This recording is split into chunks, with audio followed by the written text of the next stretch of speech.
Olá, muito boa tarde a você conectado conosco aqui pelo Notícias Agrícolas. Está começando mais um boletim do Mercado do Boi.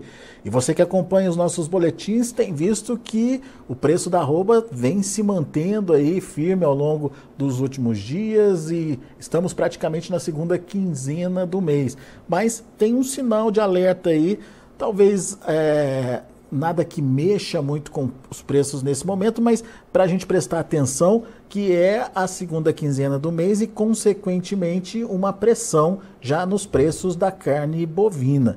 Quem vai explicar para a gente o que está acontecendo, se é uma situação normal ou se isso de alguma forma pode interferir na precificação da arroba do boi gordo, é o meu amigo Tiago Bernardino de Carvalho, pesquisador lá do CPEA. Já está aqui o Tiago com a gente, bem-vindo, Tiago. Obrigado por nos ajudar a entender um pouquinho dessa demanda. Até então, o mercado vem bastante firme para a arroba do boi gordo, mas tinha também uma firmeza justificada até primeira quinzena do mês, dinheiro, consumo, enfim, acontecendo com as carnes. Só que você me alertou aqui que já existe uma mudança nesse comportamento dos preços da carne bovina. Conta mais pra gente o que isso pode trazer de consequência aí para os preços. Olá, Alexander, amigos do Notícias Agrícolas, mais uma vez, prazer estar aqui com vocês, obrigado pelo convite. E analisando esse começo do ano, né, começo do ano da pecuária, que você bem pontuou, né, é um mercado que vem firme, naquele patamar que a gente comentou, né, nas últimas entrevistas, na última semana, patamares de 2,45, 2,50, um pouquinho superior. Já o começo da semana fechando firme, aí 2,47, 2,48. Então é um mercado que não teve tanta oscilação nos últimos dias ou na primeira quinzena do mês. O que chama atenção, né, e também vem justificando esse patamar firme, sempre vem da restrição de oferta, já de animais de confinamento, animais de coxo, mas também a gente tem também os 10 ou os 9 primeiros dias úteis do mês aí de janeiro, com as exportações de patamares firmes, né?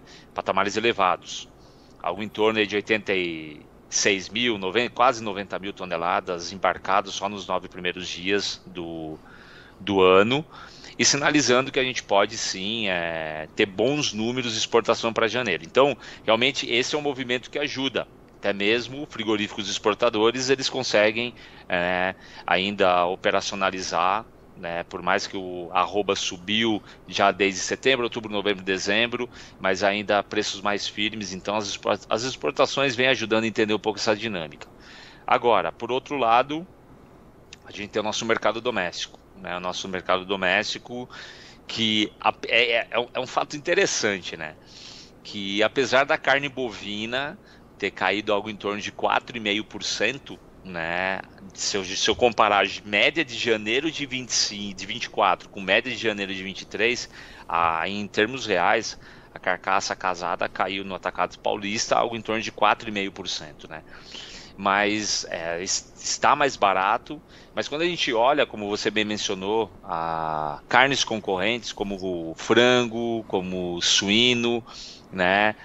E apesar delas terem valorizado essas duas carnes ao longo de um ano, janeiro elas apresentam um recuo mais agressivo, né, nas suas cotações. Realmente a carne suína, a carne de frango vão tendo desvalorizações ao longo aí do mês de dezembro, algo em torno aí basicamente de acima de 5%, 4,5%, e isso pode trazer sim um impacto na dinâmica do mercado de carne bovina. Segunda quinzena do mês, preço das carnes concorrentes com maiores desvalorizações, se a gente comparar, né, com a carne bovina. Então a gente tem um cenário aí que, apesar de a gente ter uma oferta ainda bem enxuta, confinamento, clima, exportações vindo bem, a gente tem também que olhar o mercado interno e a dinâmica dos outros segmentos. Então esse é o cenário que pode sim impactar de certa maneira nas cotações tanto da carne bovina, obviamente puxando nas suas concorrentes, assim como no preço do boi gordo. Vamos trazer números para a gente entender direitinho o que você está dizendo, Tiago. Quando a gente anualiza, né, ou faz a comparação de janeiro agora com janeiro do ano passado, Como é que foi esse comportamento de preços? A carne bovina, ela caiu. Isso, ela caiu algo em torno de 4,5%. 4,5%. Hoje a carcaça casada, na média, né, dos primeiros 15 dias, né, do mês, ela está cotada em média a R$ 16,34 o quilo. Carcaça casada bovina, atacado de São Paulo. Uhum. Se a gente voltar para um ano atrás, e considerando o IGPDI, é algo em torno de R$ 18,15. Ou seja, a carne ela está mais barata ao longo de um ano. Tá? Então ela caiu 4,5%. Tá? O que chama atenção daí é quando a gente olha os últimos meses. Uhum. Né? A carne chegou, essa mesma cotação, carcaça casada, atacado paulista, chegou a valer em setembro R$ 15,81 o quilo. Né? Então realmente chegou no fundo do poço e começou a valorizar. Dezembro, R$ 17,15, agora janeiro, R$ 17,34. Então, se a gente olhar em relação a dezembro, a média, ainda a gente está num patamar mais alto, como reflexo das festividades, final de ano, né, o começo do ano, as férias, muitos eventos, confraternizações ainda. Então, a gente tem uma dinâmica de saída de carne bovina mais firme, mas realmente ela perde força ao longo do mês. Mas em comparação, nessa mesma comparação analisada, o frango ficou positivo, teve alta. Perfeito. O suíno cresceu 5% e o frango cresceu 6%. Né? Então, realmente, eu tenho uma valorização das demais carnes, que isso pode ser favorável sim para o mercado bovino, se a gente olhar o anual. Perfeito. Realmente, eu tenho uma carne mais cara com frango e suíno, e sempre lembrando, recorde de exportação de frango, recorde de exportação de suíno, assim como foi de bovino. Então, a gente vem do mercado brasileiro muito demandado, seja exterior, seja o próprio mercado doméstico. A grande questão foi como eu comentei com você, né? Se a gente olha aí a média que a carne bovina subiu em janeiro em relação a dezembro, a carne suína e a carne de frango já estão em movimento contrário. Elas já vem caindo. E estão caindo mais forte ou mais rápido que a carne bovina. Perfeito, perfeito. Enquanto que a carne bovina ainda tem um acúmulo de 1% em relação à média de dezembro, a carne suína, tem uma queda ao contrário de 1%, e a carne de frango chegando a quase 1,4% média, tá? A média da primeira quinzena do mês em relação a dezembro. Então realmente eu já tenho um movimento contrário das demais carnes em relação à carne bovina. O alerta, então, é o ponto de competitividade dessas carnes em relação à carne bovina. A partir do momento que a carne bovina perde a competitividade, a gente pode ter aí um efeito nos preços da arroba, Thiago? Vamos lá, vamos só dar um passinho para trás, Alexandre. É sempre importante destacar, e parece que é chover no molhado, a turma vai falar de planejamento, mas sem certeza. Essa semana, por exemplo, a gente começa a pagar IPVA. IPVA. E então, a conta, que a primeira semana de janeiro a turma esquece um pouquinho das contas, né? A conta começa a chegar. E aí o dinheiro começa a ficar mais restrito e eu começo a fazer opção por produtos mais baratos. Desde um combustível, em comparação com outro mais barato, desde uma carne, em comparação mais barato. Isso, 160 milhões de brasileiros fazem isso. A classe C, D e E. Até a classe A e B também escolhe. Então, eu já vou ter, como você bem disse, a competitividade já diminuindo da carne bovina frente às outras carnes. Esse é um cenário natural da segunda quinzena, mas principalmente a chegada das contas de janeiro, fevereiro e principalmente março aí. A gente tem aí uma sequência muito forte, alguns até maio, quando divide PVA, por exemplo, mas de janeiro a março a gente tem um volume de dispêndio muito forte. E isso sim, aí, a sua pergunta, a sua colocação, a gente tem que começar a analisar o mercado bovino, onde a gente já começa a observar a volta das chuvas em algumas regiões, pasto, tá? A gente já começa a observar realmente o frigorífico já escalando, sabendo que pode ter algum movimento mais para frente, mas por outro lado também sabe que o mercado futuro já vem sinalizando quedas, né, para os próximos meses. Então desde os anos 47, 46, chegando a 43 nos próximos meses. Então esse é um cenário que é reflexo da expectativa, seja do consumidor, seja do frigorífico da indústria, seja do pecuarista. Então, começa com uma redução de demanda, nessa segunda quinzena aí, do mês, e pode chegar até num aumento de oferta que não seja tão expressivo, mas enfim, diante de uma redução de demanda, pode impactar na formação de preço. Perfeito, natural, né? Que a oferta, principalmente a partir de fevereiro, março, isso daí tradicionalmente ciclo pecuário deve ocorrer, sim, como a gente até comentou semana passada, né? Bem, principalmente final de fevereiro, março, abril, mas principalmente se a chuva voltar, como vem aparecendo em algumas regiões do centro, vamos dizer, centro-sul, mas Brasil central, né? O sul vem vindo muito bem com chuva, mas o Brasil central já observando movimentos de chuva essa segunda quinzena de janeiro, aí a perspectiva melhor. Então a oferta, ela pode coincidir sim com uma demanda mais enfraquecida do brasileiro nesse período. E aí sim, realmente, o mercado, em termos do boi gordo, em termos de precificação, absorver esse movimento. E daí, né, Tiago, quando isso acontece, enfim, quando o pecuarista percebe que tem uma pressão por vir aí, o que ele faz? Sai vendendo todo mundo junto, né? O tal do efeito manada, né? Sim, sim.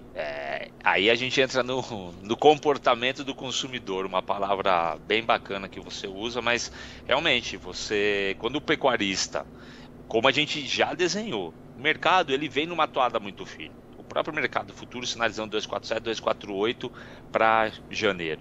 Né, o indicador ontem fechou o indicador CPEA-B3 248. Então, o mercado ele já vem ajustado 245, 247, 250, 252. Esse patamar, esses R$5 aí oscilando, que é importante sim para o pecuarista, mas ele vem num patamar firme. Mas o que acontece muitas vezes com o comportamento do pecuarista, o efeito manada também, um termo que o mercado usa muito, é que o pecuarista, quando ele sente que o mercado realmente ele vai dando uma enfraquecida, a tendência é que ele oferte mais para diminuir, sim, vamos dizer, possíveis perdas maiores no preço da arroba.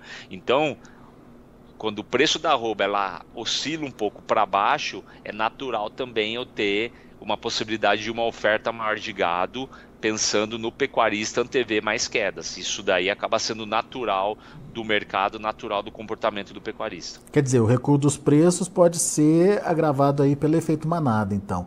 Tudo vai depender do comportamento, então, do pecuarista, Tiago, no final das contas? Eu diria, talvez ele é um fator muito importante nessa época do ano, né? Porque, de novo, tradicionalmente, o começo do ano, a turma sabe que a demanda vem mais enfraquecida. Então, falar da demanda interna, esperar uma demanda interna melhor, a gente vai esperar uma demanda interna melhor agora para o carnaval. Né? A expectativa é realmente o feriado do carnaval, que traz um dinamismo junto por ser a primeira quinzena de fevereiro. Então, e o pecuarista e a economia brasileira toda sabe que realmente a restrição orçamentária impacta na demanda de qualquer produto. Então, realmente, esperar alguma melhora na demanda interna, a gente sabe que não vai haver grandes movimentos. Demanda externa, ela já vem firme, como a gente comentou, começou firme o ano, talvez a gente possa até bater números recordes para janeiro, né, mantendo sim a dinâmica, né, das exportações dos 9 primeiros dias, mas não vai causar um grande movimento, aquela toada firme das exportações que foram observadas no último ano. Então, realmente, a oferta, o pecuarista tem um papel interessante aí na formação de preço aí nos próximos 30 dias, principalmente. Muito bem.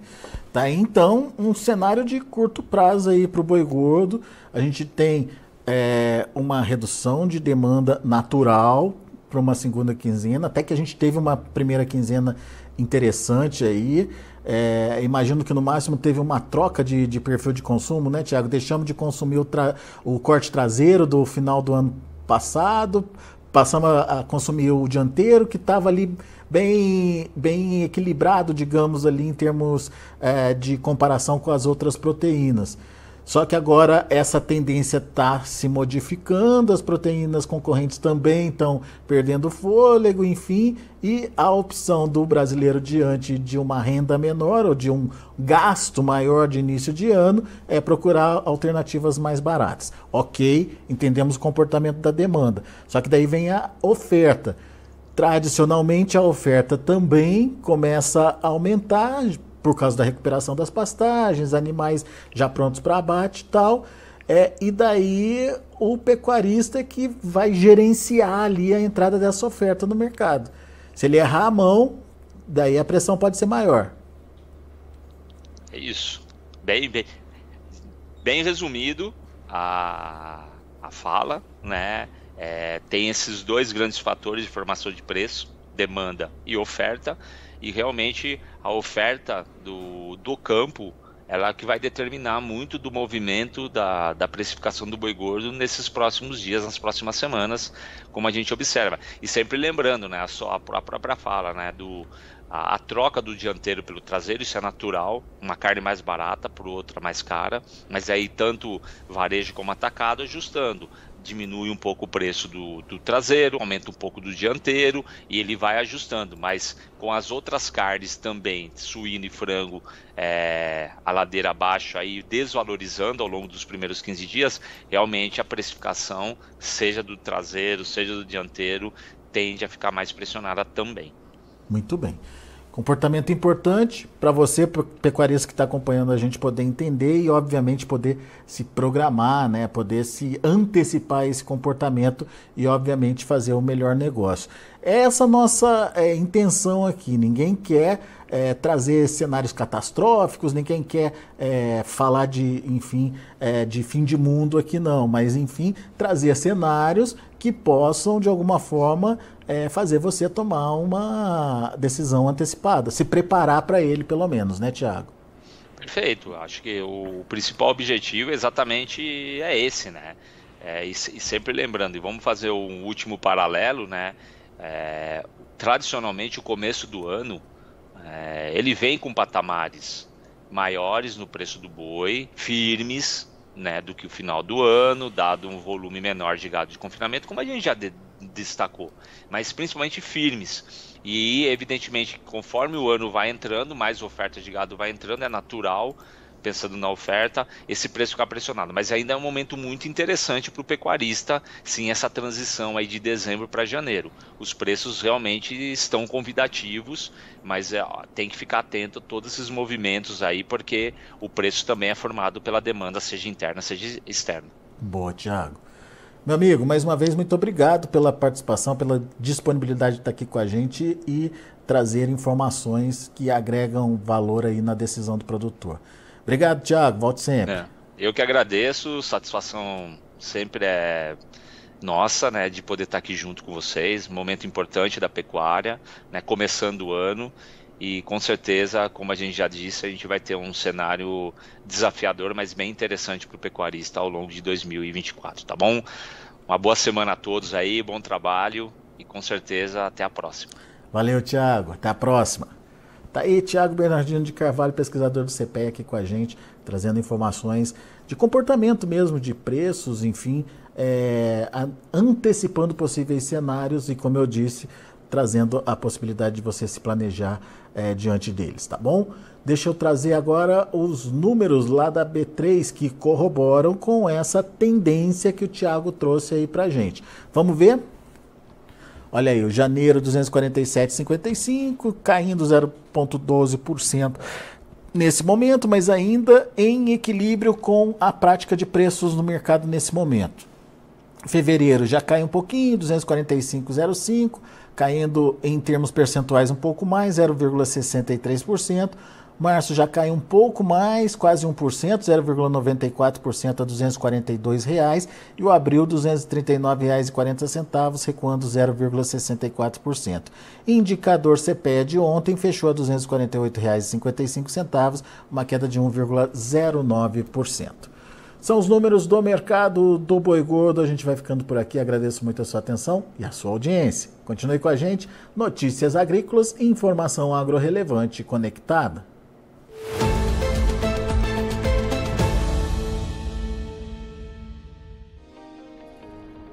Se inscreva em nossas mídias sociais, no Facebook Notícias Agrícolas, no Instagram @Notícias Agrícolas e no nosso Twitter @Notiagre. E para não perder nenhum vídeo, não se esqueça de nos acompanhar no YouTube e na Twitch, Notícias Agrícolas Oficial.